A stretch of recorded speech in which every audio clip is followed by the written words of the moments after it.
नमस्कार बच्चों। आज हम डिस्कस करने जा रहे हैं potential at any point due to an electric dipole. ठीक है, आपने इलेक्ट्रिक डायपोल की एक्सियल लाइन और इक्वेटोरियल लाइन पे इलेक्ट्रिक फील्ड फाइंड किया होगा।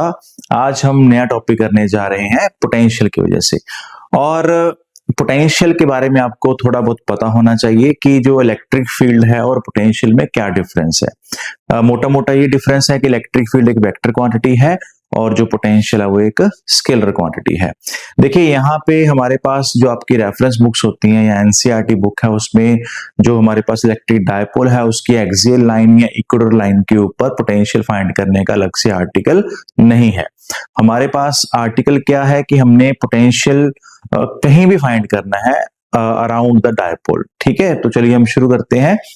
मान लीजिए हमारे पास एक डायपोल है, ये है हमारे पास एक नेगेटिव चार्ज और ये है हमारे पास एक पॉजिटिव चार्ज। ठीक है, ये उसका सेंटर है और ये टोटल डिस्टेंस हम 2a लेते हैं, तो हम इसका जो सेंटर ये मान लेते हैं। मान लीजिए मेरे पास a है और ये b है, तो ये मेरे पास उसका सेंटर हो गया। ठीक है, अब इसके बाद हमारे पास क्या है, ये वाली लाइन जो होती है वो एक्सियल लाइन होती है, ये वाली लाइन जो सेंटर से पास करती है वो इक्वेटोरियल लाइन होती है। ठीक है, हमने यहाँ पे पोटेंशियल नहीं फाइंड करना। आपको अगर पेपर में आ भी जाए तो मैं अलग से इसके बाद करवा दूंगा। ठीक है, पहले हम इंपॉर्टेंट आर्टिकल ये वाला वो करते हैं। तो मान लीजिए कि वो जो पॉइंट P है वो आप यहाँ पे इमेजिन कर लीजिए कि हमने यहाँ पे वो जो पोटेंशियल है फाइंड करना है। ठीक है, और ये हमारे पास जो O पॉइंट है ये P से R डिस्टेंस पे है। ठीक है, तो अगर हमने यहाँ पे पोटेंशियल फाइंड करना है तो हमें यहाँ पे कोई चार्ज रखने की जरूरत नहीं है क्योंकि वो इलेक्ट्रिक फील्ड में होता है। ठीक है, अभी हम क्या करेंगे, पोटेंशियल फाइंड करेंगे। देखिए पोटेंशियल का जो मोटा मोटा फॉर्मूला होता है वो के क्यू बाय डिस्टेंस होता है आर। ठीक है, ये एक जनरल फॉर्मूला है पोटेंशियल का। अब देखिए पहले ये वाला जो चार्ज है इसका यहाँ पे हम पोटेंशियल फाइंड करेंगे, फिर इस चार्ज पार्टिकल का यहाँ पे पोटेंशियल फाइंड करेंगे। ओके, फिर दोनों को हम ऐड कर देंगे। उसको स्केलर प्रोडक्ट भी एडिशन बोल सकते हैं हम। ठीक है, वेक्टर एडिशन है क्योंकि ये वेक्टर क्वांटिटी नहीं है।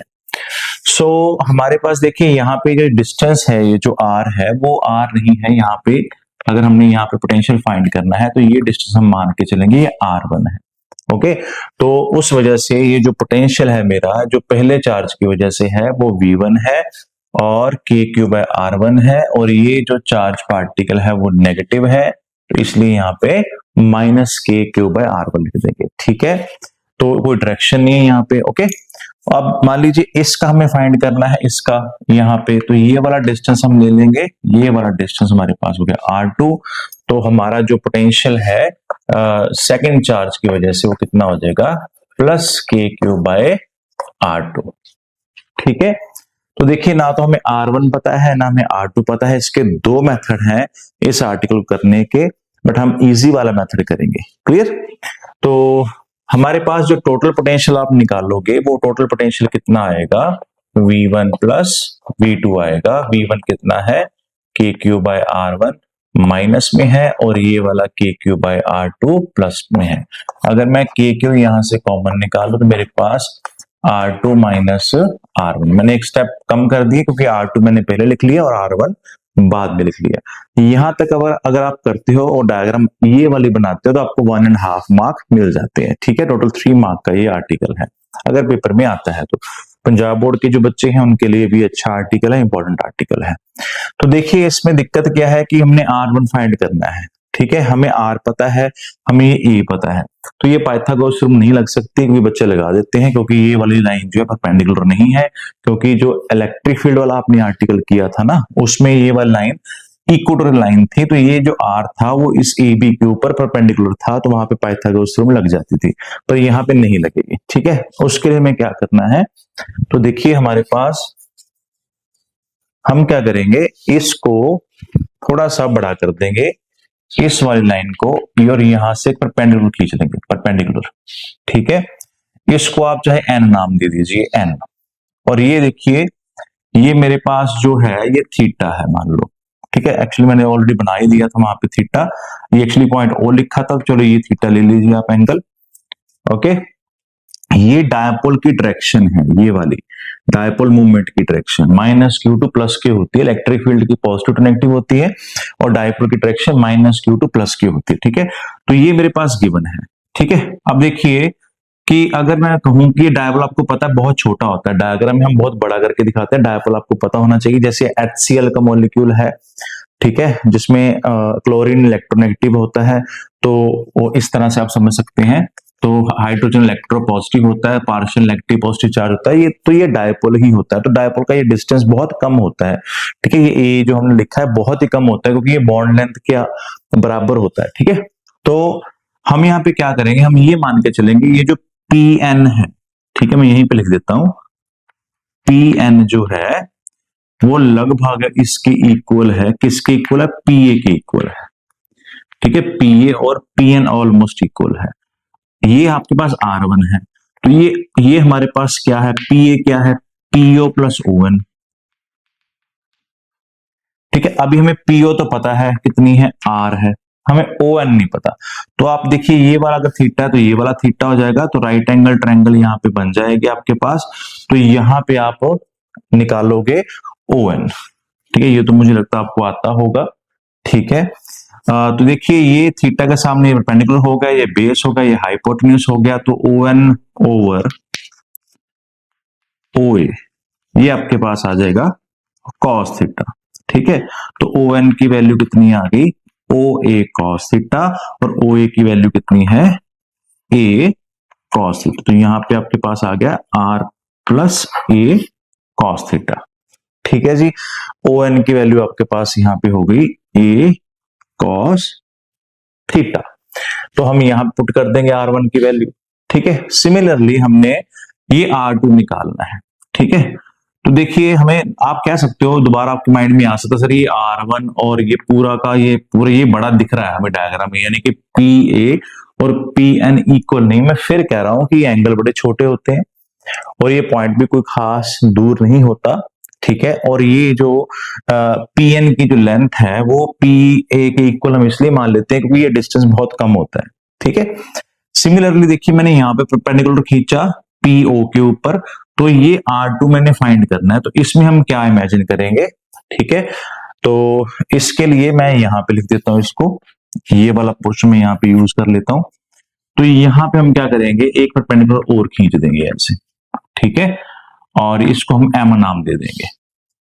ओके, तो ये जो है PM, इसमें हम लिखेंगे कि जो PM है ये प्रधानमंत्री, तो ये R2 के इक्वल हो जाएगा, इक्वल टू R2, क्योंकि ये थोड़ी छोटी होगी, नो डाउट ये थोड़ी कम होगी है। ठीक है, कोई इशू नहीं, वही कंसेप्ट हम ले रहे हैं, अप्रोक्सीमेटली इक्वल लिख रहे हैं।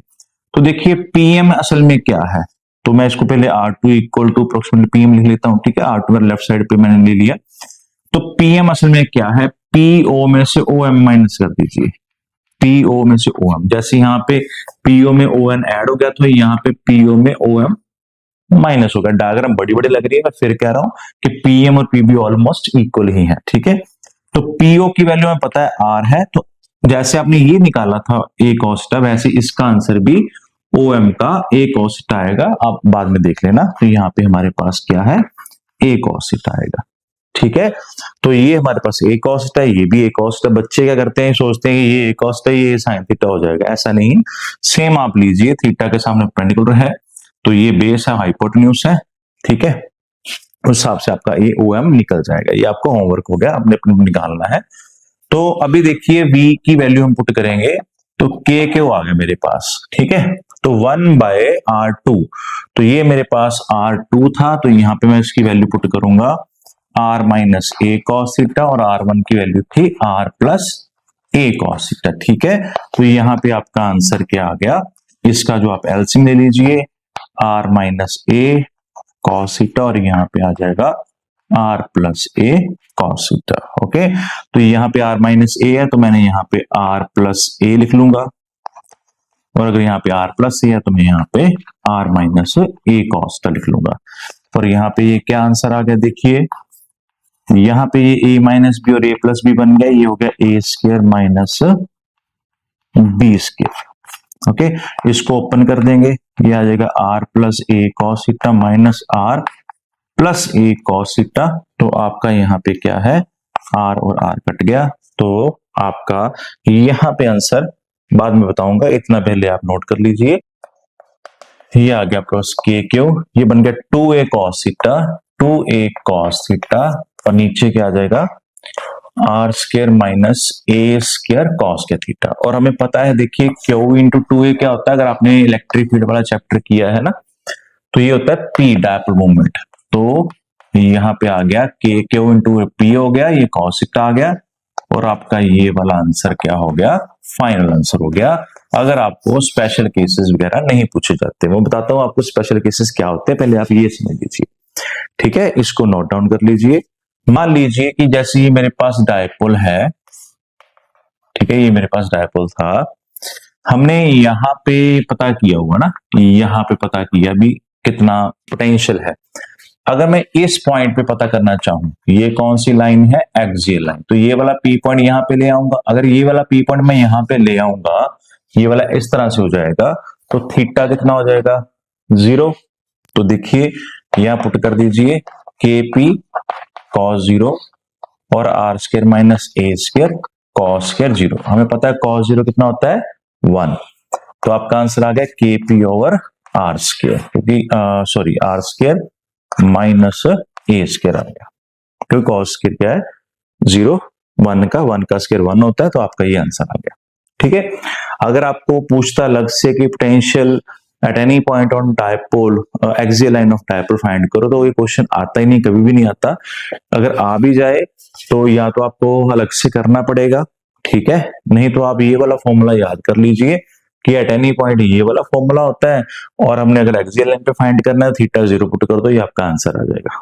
ठीक है, अदरवाइज मैं आपको सेकंड केस के बाद दूसरा तरीका भी बता देता हूँ वो कैसे करना है। ठीक है, अब देखिए यहाँ पे अगर मैं कहूं कि ये वाला पॉइंट जो P है यहाँ पे आ गया, यहाँ पे ये कौन सी लाइन है, इसकी इक्वेटोरियल लाइन है, तो यहाँ पे ये एंगल कितना हो गया 90। तो अभी थीटा आप 90 पुट कीजिए, ये हमारा एक्सियल लाइन पे था, ठीक है, ये वाला पोटेंशियल इक्वेटोरियल लाइन पे है, तो k p cos 90 over r square minus a square cos square 90। तो देखिए कॉस 90 0 होता है, 0 पॉइंट जो भी कुछ वैल्यू हो 0 हो जाती है, तो यहाँ पे आपका आंसर क्या आ जाएगा, 0 आ जाएगा। ठीक है, तो potential at any point P on equatorial line क्या होता है, 0 होता है। क्यों होता है 0, सिंपल सी बात समझिए कि जितनी दूरी यहां से ये है उतनी दूरी ये यहां से है, तो ये एक तो स्केलर क्वांटिटी है, ठीक है ना, और पोटेंशियल भाई साहब डिपेंड किस पे करते हैं, के क्यू बाय आर पे,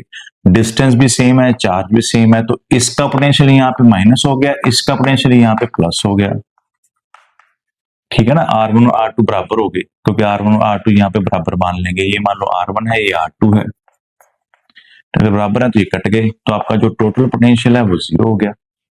क्लियर। सो अगर आपने अलग से फाइंड करना है एक्सियल लाइन पे, ठीक है, तो उसके लिए मैं आपको बता देता हूं किस तरह से करना है। उसका आंसर अभी आपने देखा है क्या आया था, k p over r square minus a square आया था। तो देखिए अगर आपने ये डायपोल है आपके पास, ठीक है, और यहाँ पे पोटेंशियल फाइंड करना है, तो यहां से डिस्टेंस आर लोगे, ये वाला आपका ए हो जाएगा, तो ये पॉइंट ए है, ये बी है, और ये पी पॉइंट है, तो पहले चार्ज की वजह से कितना होगा माइनस के क्यूब, और ये आर और ए, टोटल डिस्टेंस हो गया आर प्लस ए। अब दूसरा कहता है कि मेरा यहाँ पे पोटेंशियल पता करो, तो इसका आ जाएगा प्लस के क्यूब ओवर ये डिस्टेंस आर माइनस ए है, तो ये आर माइनस ए आ जाएगा। अब टोटल पोटेंशियल ऐड हो जाएगा, तो आपका क्या आ गया माइनस के क्यू ओवर आर प्लस ए, और ये प्लस के क्यू ओवर आर माइनस ए हो गया।